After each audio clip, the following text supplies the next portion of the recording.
நாம் வந்து தக்காளி, பட்டை, கிராம்பு இதெல்லாம் அப்படியே வதக்கி அப்படியே இன்றைக்கி சாதம் பண்ண போகிறோம். நம்ம வந்து டைரெக்டாக 1 பார்ட் தக்காளி சாதம் பண்ணலை.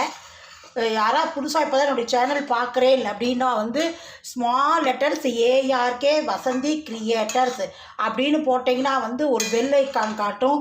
அந்த பெல்லை டச் பண்ணேன்னா வந்து ஆல் அப்படின்னு ஒரு இன்னொரு பெல் காட்டும். அதையும் டச் பண்ணேன்னா வந்து என்னோடய சேனல் வந்து சப்ஸ்கிரைப் ஆகிடும். அப்போ நான் போடுற வீடியோ பூரா உங்களுக்கு வந்து உடனுக்குடனே நோட்டிஃபிகேஷன் ஆகிடும். வாங்க வீடியோக்குள்ளே போகலாம். Hi friends, welcome to ARK Vasanthi கிரியேட்டர்ஸ்லேருந்து அனந்தலட்சுமி பேசுகிறேன். நாம் இன்றைக்கி தக்காளி சாதம் தான் பார்க்க போகிறோம். தக்காளி சாதம் வந்து நம்ம குக்கரில் பண்ணல, 1 பார்ட் தக்காளி சாதம் இல்லை. இது வந்து நம்ம டைரெக்டாக தாளித்து கொட்டி பாண்டிலியில் டைரெக்டாக தாளித்து கொட்டி டைரெக்டாக வதக்க போகிறோம். சாதம் தனியாக வடிச்சுட்டு இதுக்கு ஒரு 3 ஸ்பூன் எண்ணெய் விட்டுக்கிறேன்.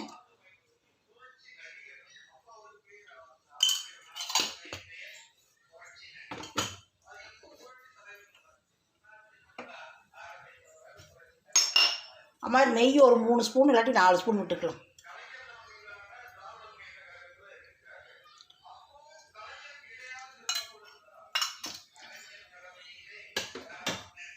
அது எண்ணெய் நெய்யும் காயட்டும். அதுக்குள்ளே என்னென்ன பொருட்கள் தேவைன்னு சொல்லிடுறேன்.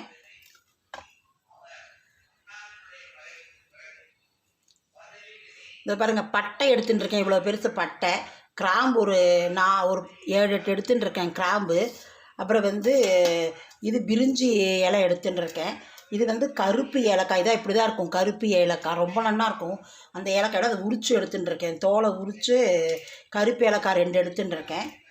அப்புறம் கருவேப்பிலை ஒரு 6 பிச்சு எடுத்துகிட்டு இருக்கேன் சின்னதாக. அப்புறம் பிரிஞ்சி இலை எடுத்து இது இஞ்சி பூண்டு விழுது வந்து அம்மியில் வச்சு ஒரு இது ஓட்டின்னு இருக்கேன்.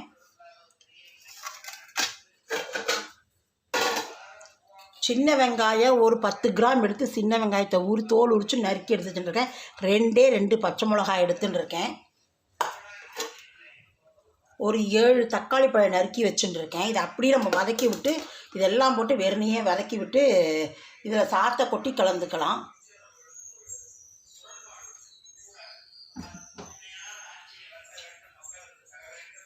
காரத்துக்கு கொஞ்சோண்டு வரமிளகா அப்படி போட்டுக்கலாம்.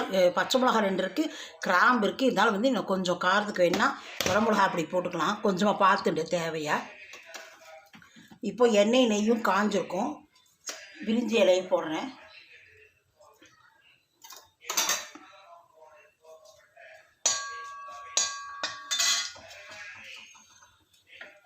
கிராம்பு, பட்டை, ஏலக்காய்,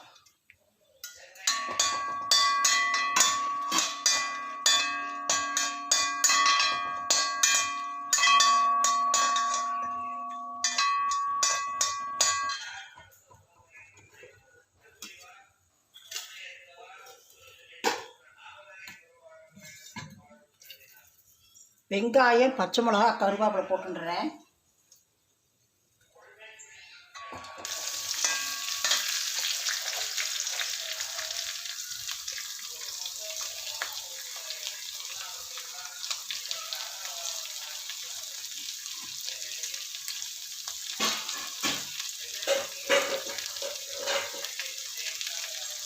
இப்படியும் பண்ணி பாருங்க, ரொம்ப நல்லா இருக்கும். இந்த மாதிரியும் பண்ணிக்கலாம்.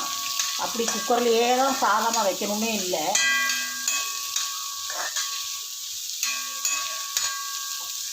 ஒரு 2 உப்பு போட்டுக்கிறேன், தட்டுன்னு வதங்கும்.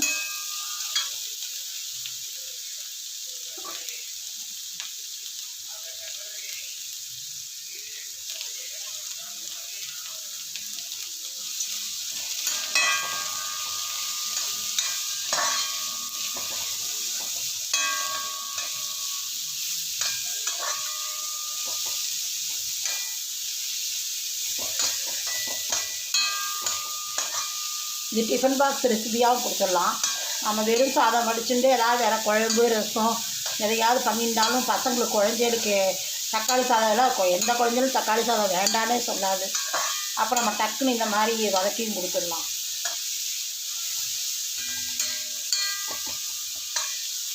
இதுக்கு இன்னைக்கு கண்டிப்பாக இன்றைக்கி வடாம் பொரிச்சு இது பண்ணி காட்டுறேன். அப்போலாம் வந்து நான் வாட்டி காட்டுறேன். அன்றைக்கே சொன்னேன் வாட்டினா அன்றைக்கி போட முடியல. அதனால் இன்றைக்கி கண்டிப்பாக நான் வந்து அப்பளாத்தை பாண்டியில் வதக்கி காட்டுறேன். இந்த வாட்டி காட்டுறேன் இதில் கேஸில்.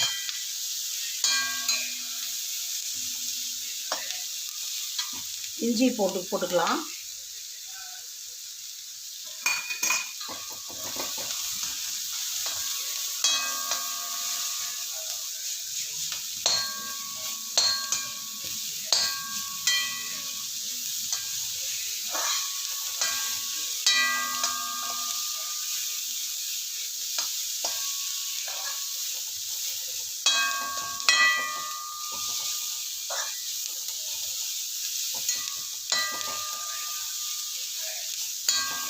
இதுக்கு நம்ம ஒன்றும் அரைக்க வேண்டாம், ரொம்ப வேலையே இல்லை. அரைச்செல்லாம் பண்ணிகிட்டு இருக்க வேண்டாம். மசாலாலாம் வந்து இது இருக்குது, போட்டுக்கலாம். இது வந்து நான் கொஞ்சோண்டு வரமிளகா அப்படி காரத்துக்கு போட்டுக்கிறேன். ஒரு 1/4 ஸ்பூன் போட்டுக்கிறேன்.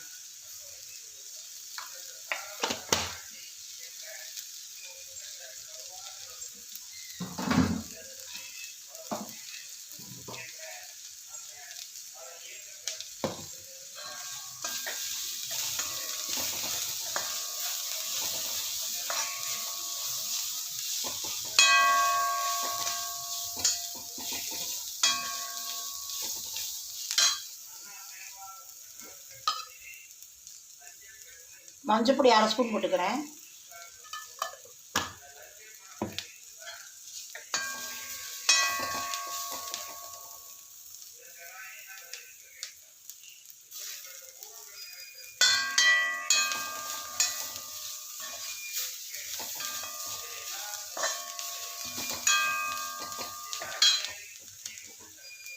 தக்காளி பழம் போடலாம்.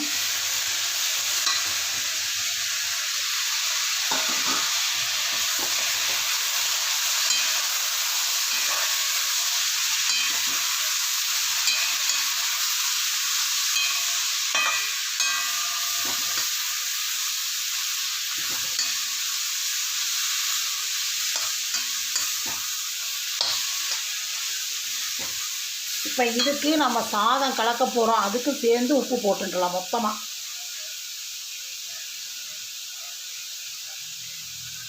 நான் சாதத்துலாம் உப்பு போட மாட்டேன், மொத்தமாக உப்பு முதலே கொஞ்சம் போட்டுருக்கேன்.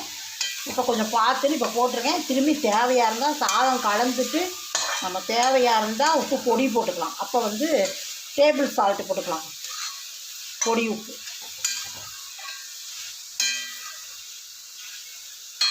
கொஞ்சமாக தண்ணி விட்டு கொஞ்சம் தக்காளி வேகட்டும். அடடா, புதினா போட மறந்து போயிட்டேன்.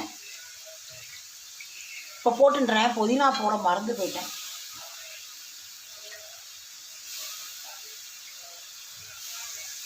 தண்ணியில் போட்டு வச்சேன், மறந்து போயிட்டேன்.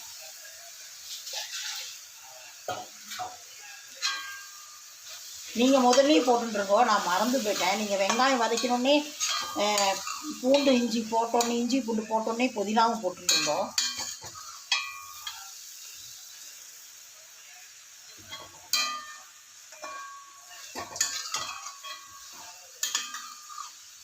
ஒரு 10 நிமிஷம் கழித்து கரம் மசாலா பொடி போட்டுக்கலாம். கொஞ்சமாக இதில் தண்ணி விட்டு கொஞ்சம் அப்படியே தக்காளியெல்லாம் வேகட்டும். தக்காளி வெங்காயம் இதெல்லாம் சேரட்டும்.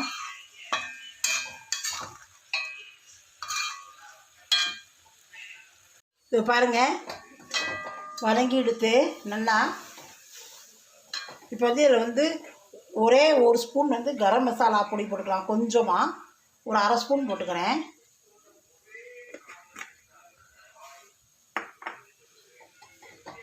இது இப்போ சாதம் போட்டு உங்களுக்கு இதை கலந்து காட்டுறேன் நான்.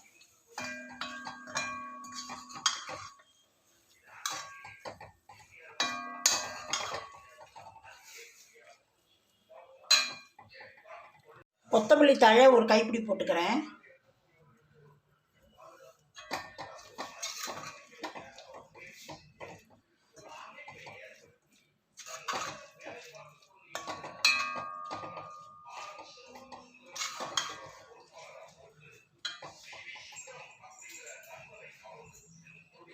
இதை பாருங்கள், இப்போ அப்பளம் வந்து நான் இதை அப்பளத்தை வந்து சுடுறேன், வாட்டுறேன் கேஸில். இந்த மாதிரி இது வச்சுட்டுருக்கேன், பிளேட்டு தட்டு.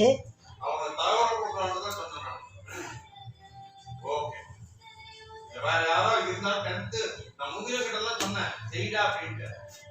முகில கிட்ட வேணா பேசுறீங்க, முகில கிட்ட பேசுறீங்க செய்ய மாட்டாங்க. எப்படி நான் பேசுறேன்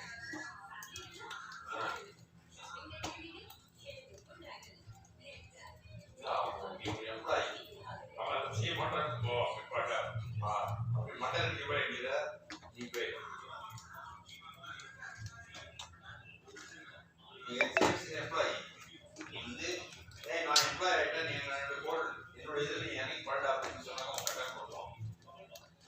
இந்த பாருங்க, இது அப்படிதான் வாட்டுறது. வேலையே இல்லையா உனக்கு வேலையே இல்லையா? உங்க அண்ணன் உங்க தம்பி உங்களை கோத்து விட்டாரா அப்படிமா? சரி ரைட் ஓகே சரி நான் பாத்துக்கிறேன்.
இதோ பாருங்க, இப்படி தான் இதுதான் வாட்டுறது.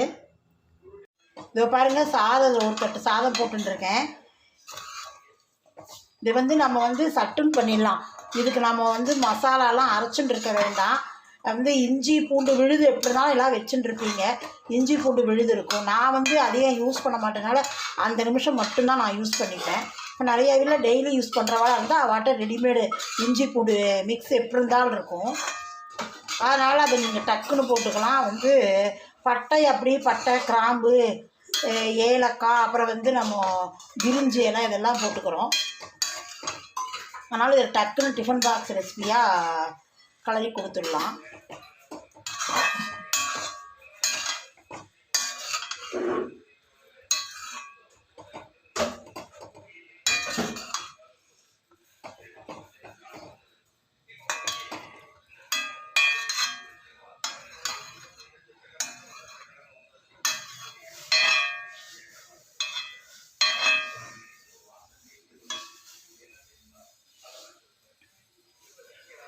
பாருங்க, நெக்ஸ்ட் வீடியோவில் சந்திப்போம்.